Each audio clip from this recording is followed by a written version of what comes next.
In this video, we are going to see about how to run deep collaborative recommendation system.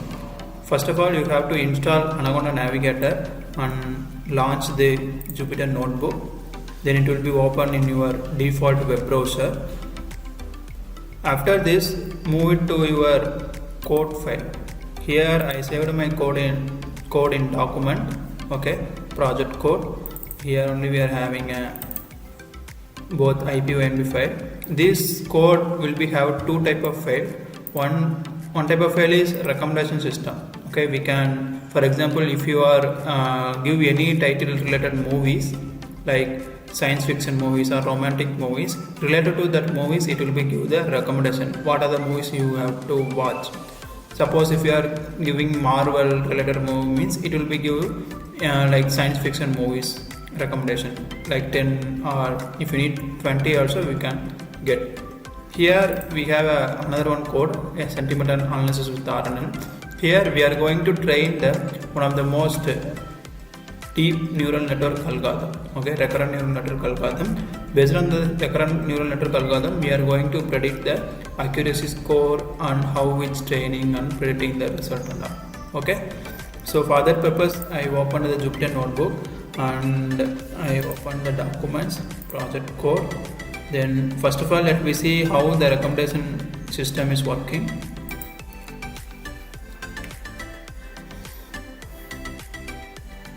Here we have like pandas, numpy and pairwise in metrics. Then I reading my data set here. Then after reading the data set, I just check the shape of the data set, and then here I just check the users and movies.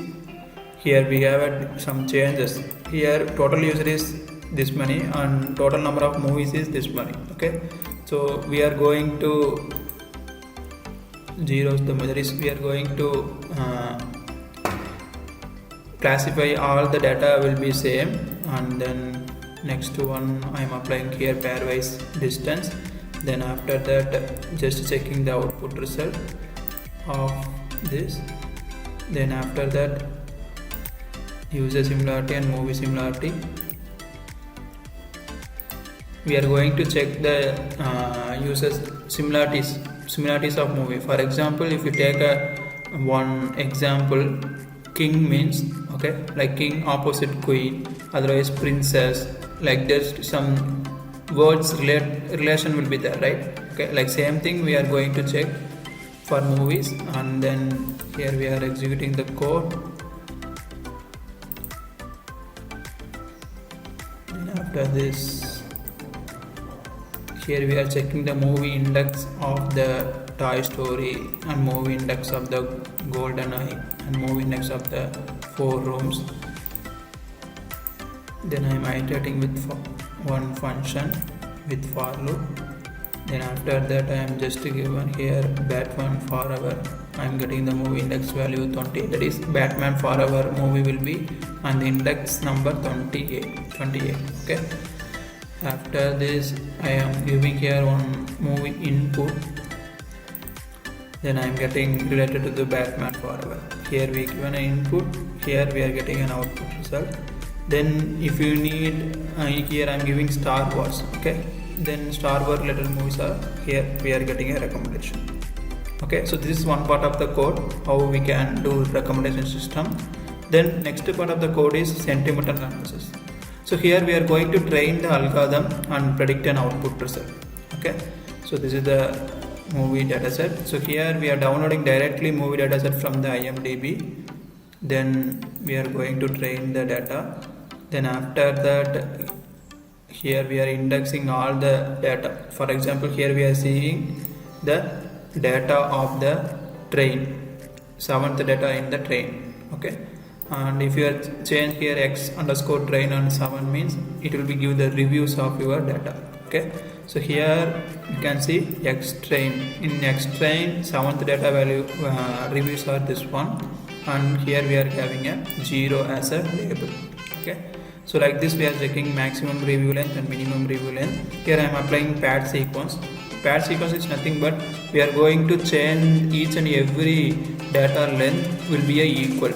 Okay, so that is the use of pad sequence. Here I imported the pad sequence and applying the pad sequence.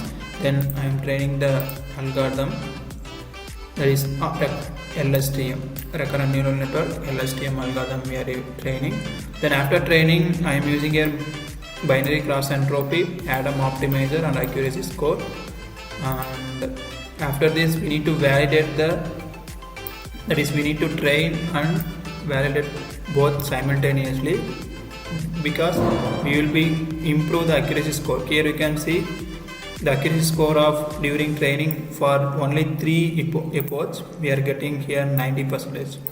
Okay, validation accuracy score is 93, so it's nice accuracy score only for 3 itself. So if you need even more, you can train it, just change the epoch value here, number of epochs.